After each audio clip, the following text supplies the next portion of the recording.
Hi, everybody. My name is Mike Manning. And I'm Trinity French. And we are your business coaches at Wired to Change. We help you get your business to the level you want it to be so you can enjoy the life of a small business owner. And I got my name right. Well done. Which means that I want to give a huge shout out to two of our loyal listeners, my in-laws, because they got me this amazing name. I am officially a French.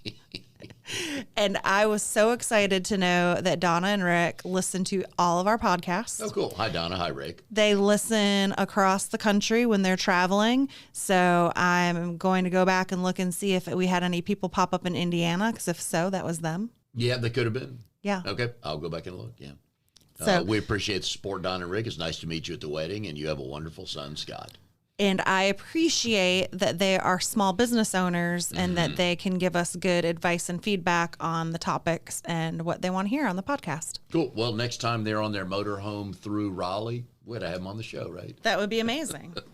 Because we have 4 microphones. We got room for everybody. All right, so we are continuing our conversations about the Sandler Rules. We went rules 7 through 10 on the previous episode, which now will be titled Just Set the Damn Appointment. Just set the damn appointment already. So Goodness this gracious. episode, we're going to continue with prospecting and how you sell, how you approach, how you identify. Rule number 15. Oh, by the way, thank you again for your support, everybody. If you will rate, review, and subscribe on our podcast, we'd love feedback. We want to help grow our numbers. So all the one of the podcasts I listen to, the guy says, if you don't rate us a 5, if you rate us a 4 instead of a 5, I just get the feeling you hate us. Love that. Bomani Jones. I like his podcast a lot.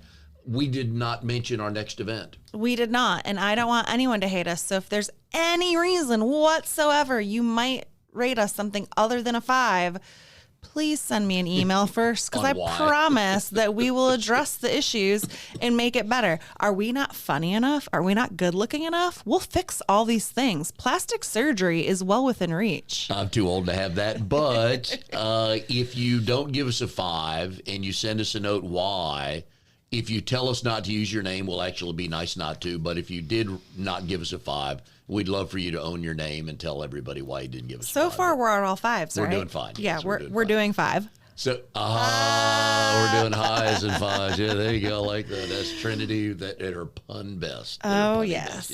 So March 13th. March 13th, the Friday. luckiest day of the year, Friday the 13th. We have an amazing, spectacular, completely mind-blowing experience that we would invite you and the people that you know to come join us for. We are hosting our first ever 2-hour super seminar workshop, and it's at 10 a.m.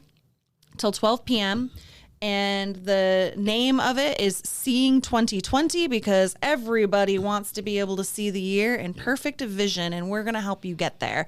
We will be going over all sorts of amazing topics like goal setting, SWOT analysis, and other things that you've heard us talk about on the show. And if you go to our website, scroll to the bottom where it says events, you'll see the information. You can sign up. It is only $49. It is. And you get to spend a couple hours with Mike and I in a room getting your brain and your little noggin full of all sorts of knowledge. And you get to meet other people. It's a wonderful event, so we hope that you will take us up on it. We know it'll help.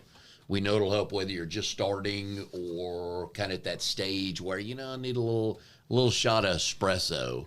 And just think of us as your shot of espresso. If you have not pulled out your goals to review them yet for this year, because we're already in February, then you probably need to go.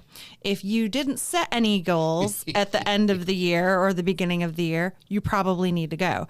If you set a goal, but you can't remember what it is, you probably need to go. And fair warning, just so you know how we operate, we never judge.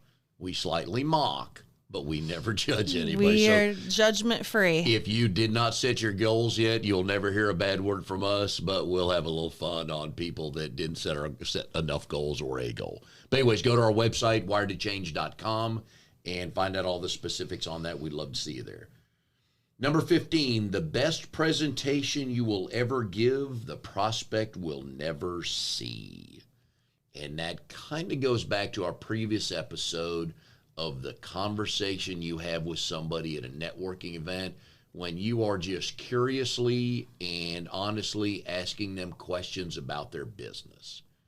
Gives you a chance to find out what they might need, something they may not need, and you just kind of get to answer some questions, ask some questions, maybe throw in a couple of answers on what services or what benefits you might have for said company. Yeah, when I think of this rule, I think of when you're with a potential client, you are in the mode where you're always at 70-30, right? So they should be talking 70% of the time. You're talking 30% of the time, and you're leading them to water by asking them questions. And this is so important because if you start going on a barrage and presenting all of the features and benefits of your business, they are going to whip your business card into their left pocket so fast your head's going to snap. So they're going to ask where the bathroom is, or let me go refresh my drink, but they are going to get out of Dodge quickly, and they should. Yes. In fairness to them, they should. And the premise of this rule is that you really should be helping your prospect discover for himself the best reasons to buy from you. You should not be trying to talk them into it.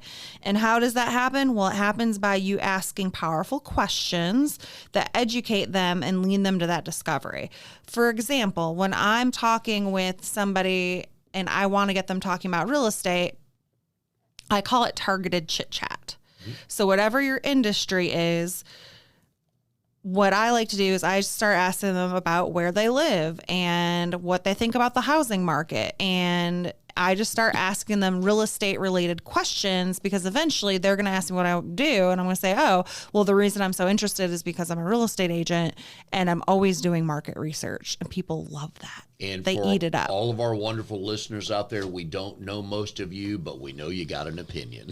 Yes. So, and people have opinions on where they live and why they live there and how they came to find their house. And they'll tell me about their agent and whether they were great or bad and all of the horror stories in between. So that is how I prospect for new buyers and sellers, is just by getting them to open up. And I call it targeted chit chat. And just, you can use it in any industry. If it's buggy, if you're in the pest control industry and you ask them if they've heard about, how the heavy rains have been leading to termites this year, because they have. It's been a pain in my booty in the real estate market. But think through what your targeted chit chat could be for your industry to help you not be the presenter to your clients. One of the things they talk about in this rule is when you meet somebody, you combine a story with a question. The story I told the previous episode I met a guy who owns his own insurance company. He's up to 3 agents. He wants to get to 10 by the end of 2020, but he was struggling doing the wrong thing, which we've talked about on many podcasts. He has an admin assistant who wants more work and who is good at it, but he's not been able to sit down and teach her what he needs done. So she understands it. She gets it done. She's happy because she's busier, and he gets it off his plate so he can just go talk all day. The next solopreneur I meet, when I get into a conversation with them, I would say something along the lines, usually when we talk to solopreneurs, we hear about the struggle with time, how they can extend the day, how they can get more work done by outsourcing something or hiring somebody to do something. And then I would just kind of follow up with them. So how do you do that? And now I've just told a story to let them know I've seen this situation before. I've talked to people about this, and I'm asking them, how do they do that? And they're going to think, well, he really is interested, or, you know what, I can tell him how he can help his clients. And we're off and running just talking about everything but selling. I've not asked this person, can I coach you? I've not said, boy, you really need help. Just, hey, here's what, when I talk to people like you, here's kind of one of the things that people bring up. And that is the perfect example of rule number 15 in practice. Good job, Coach Mike.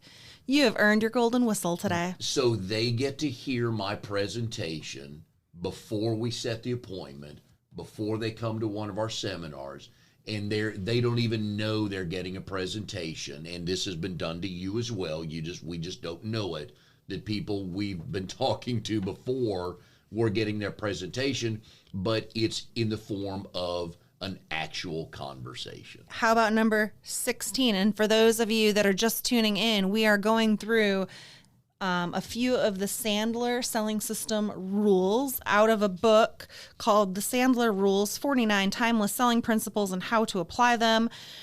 This is a book adapted by David Mattson, but it is by the rules created by David H. Sandler.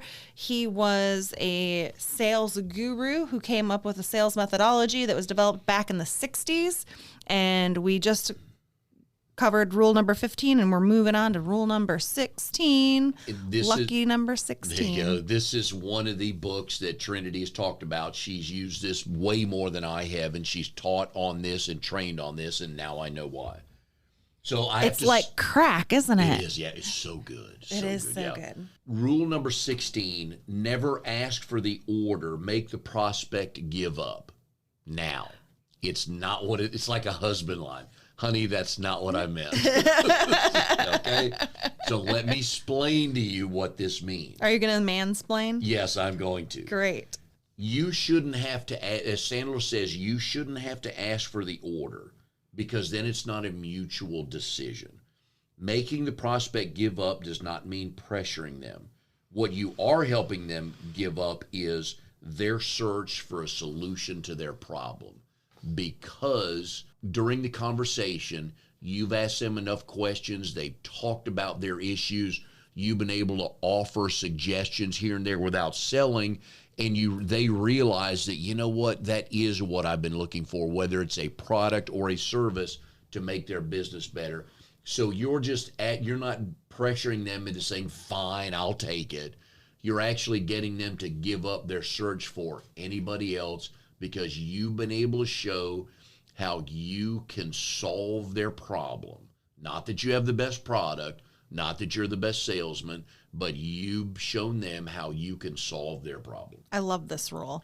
I was trying to think of a great example of this one in our business, and I think a lot of times for me, when it comes to our coaching clients, it's really at the end of that you have to make sure that you ask in a powerful yet casual way if this is something they truly want to address.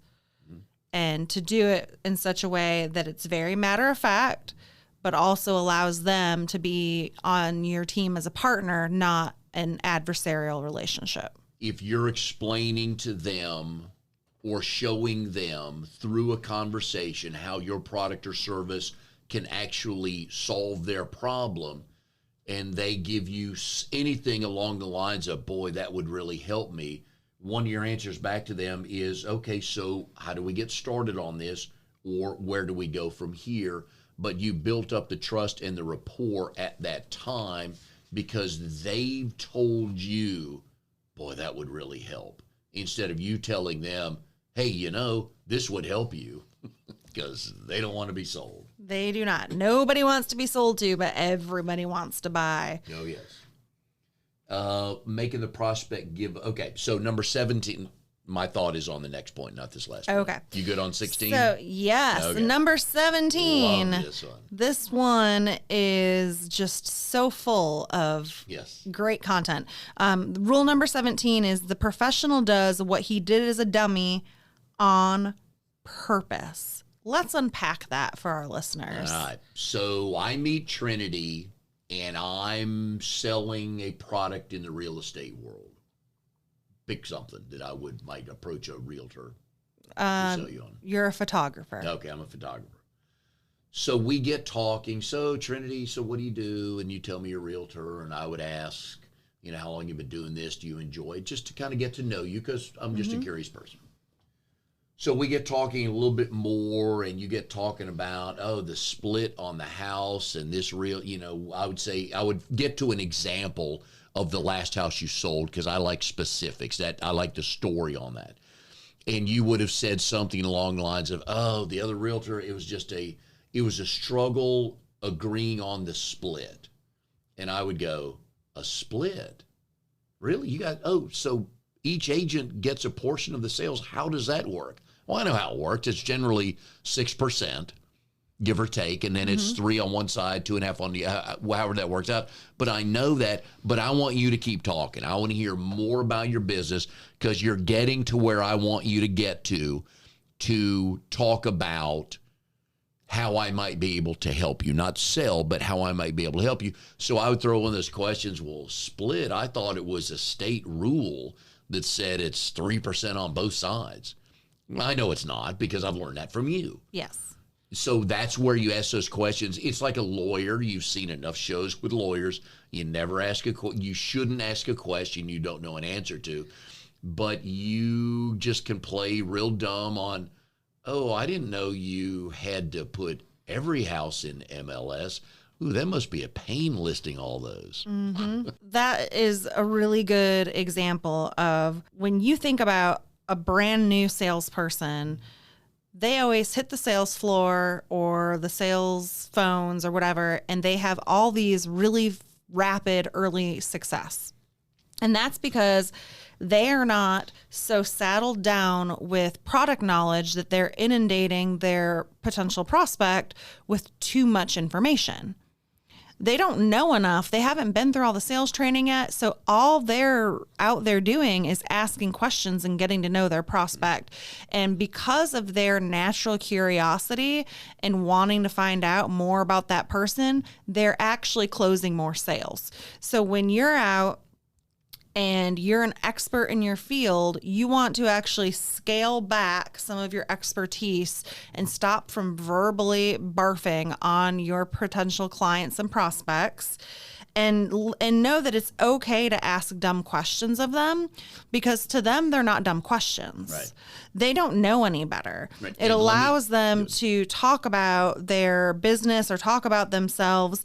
And you want to think about yourself as a doctor. When I go into the doctor, she might see that I'm walking funny and that my back hurts, but she's still going to ask me what's wrong. And mine does. Ashley, she'll always say, because if I walk in and say, oh, my lower back on the right side is what's really given me the most trouble the last couple of days, she won't automatically adjust the right side. She's going to ask a couple more questions. Do you think you did something? You know, my grandson, Oliver, I pick him up all the time. So that she knows when I go visit him, hey, that means you probably saw Oliver this weekend. You're picking him up. Did you go play golf, swing a golf club, something like that? She's going to ask some follow-up questions on that. But I want to go back to the question, how we got this subject earlier on this rule. If I'm a photographer and you're a realtor, a dumb question for me to ask would be, so when you publish pictures, what pictures do you find get the most response from potential buyers? Duh. Such a good question. Kitchen and master, right? Yes. I know that, but I'm still going to ask just so you can talk about it. Yeah. And you may throw something in that maybe a new trend. Yeah. Right. There he didn't know. Yep. And that's, so one of the tips from the writers of this book is that as sales professionals, we should identify 3 sales situations where we might be too likely to talk, which happens a lot. Develop some dumb questions. I'm using dumb in quotation mark, some dumb questions that you can ask in those situations to shift the attention back to your prospect and allow them to explain or expand on the situation versus you just giving your, 10-minute solo speech that nobody wants to hear.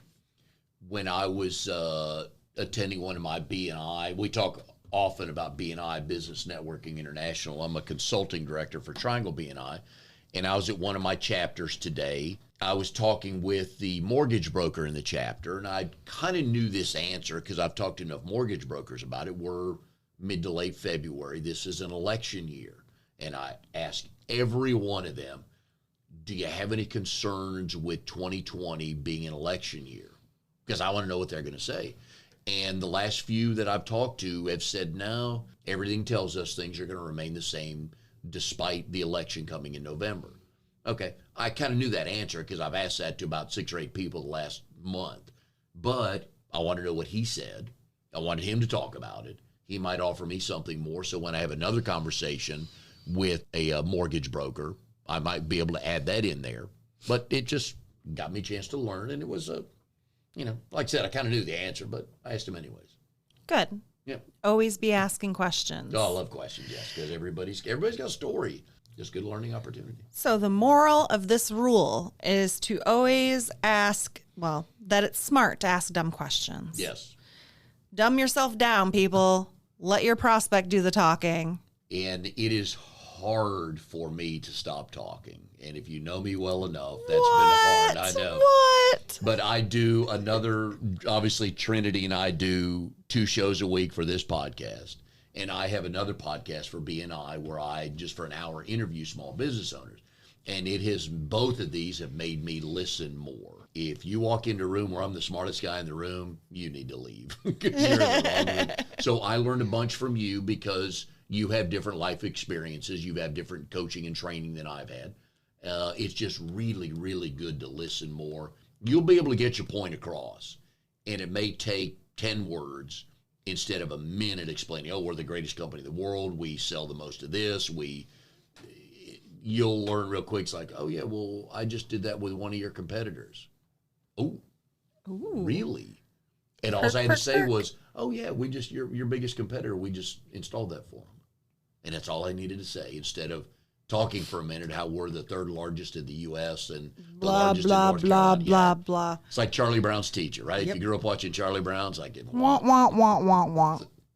But yes, so you can ask questions on purpose, and even if you know the answer, you're okay to do that. Sandler Rule number 18. This was a really good backstory. The title of the rule is Don't Paint Seagulls in Your Prospect's Picture.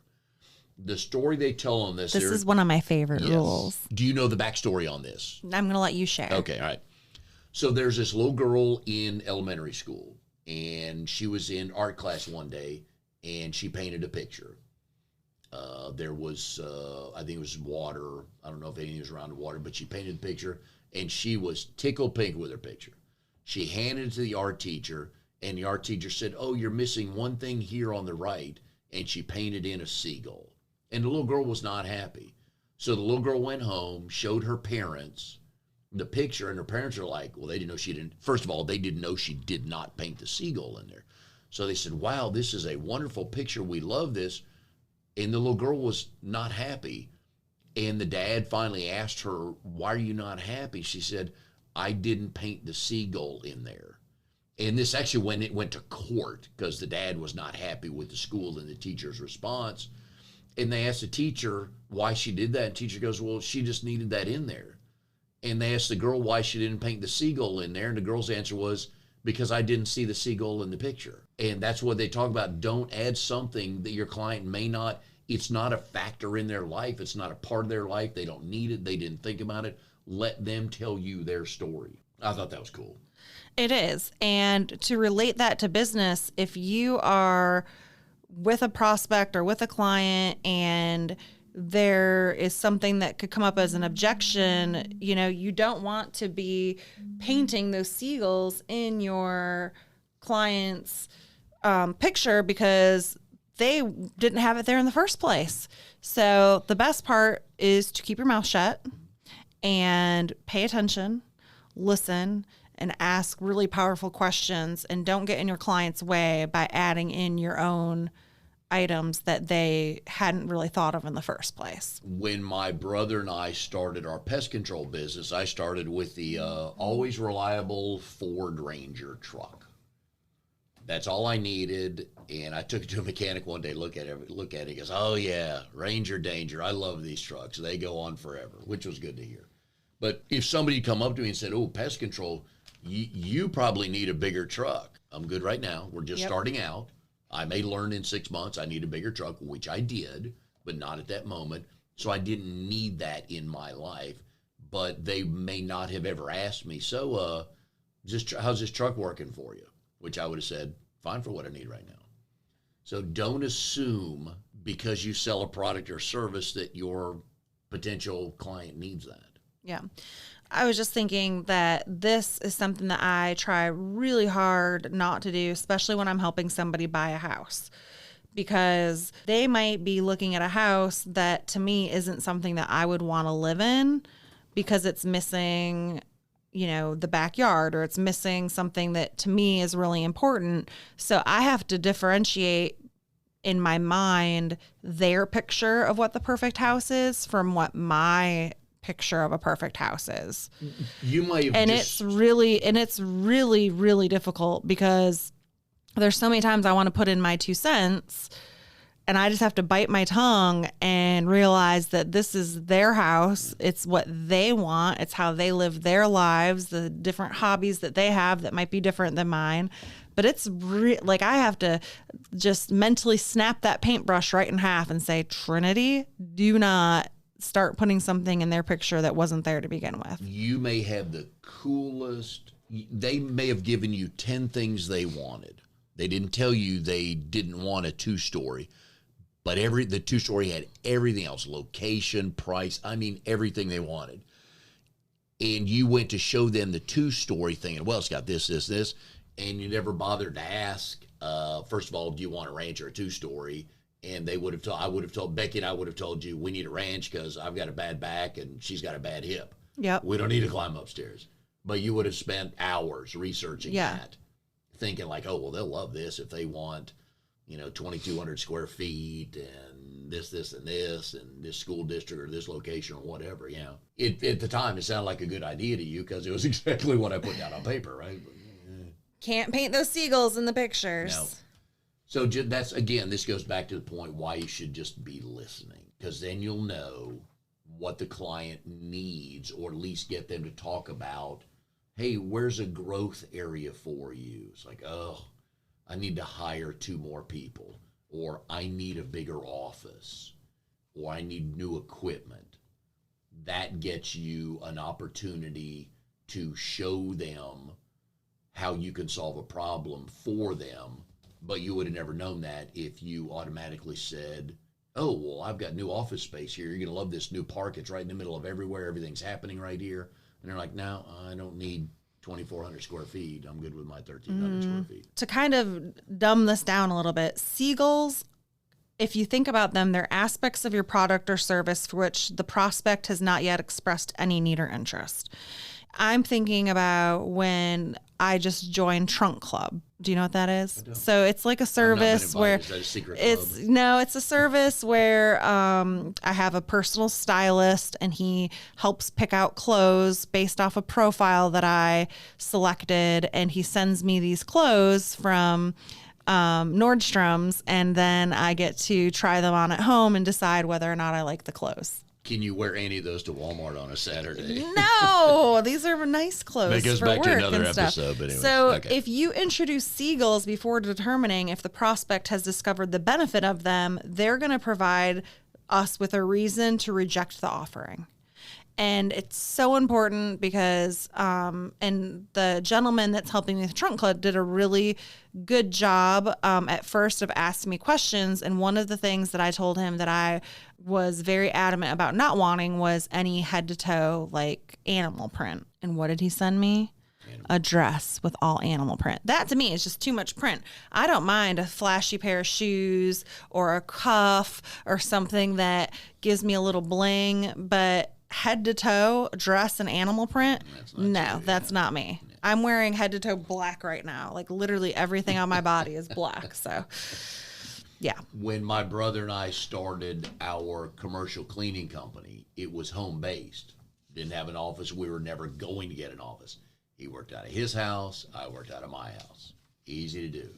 And we would get, once you register with the Secretary of State in the state you live in, look out, here comes the mail, here comes phone calls. Yes. And we got at least, I'm sure it was a dozen, but it was at least a half a dozen companies calling about, let me tell you about our phone system for your new company. And they never once asked me, do I have an office? Right. Do I have a need for, I'm like, folks, work out of the house. What about your employees? They got their own phones. Like, should you not have asked first? So that type of thing, they're just, and I know they got numbers to hit, but they went about it all wrong. Got to ask questions first. Don't paint seagulls in those pictures. So we love Sandler. We hope you do too. If you have any questions about any of the Sandler principles that we've already covered, please reach out to us, info@wiredtochange.com with the number 2.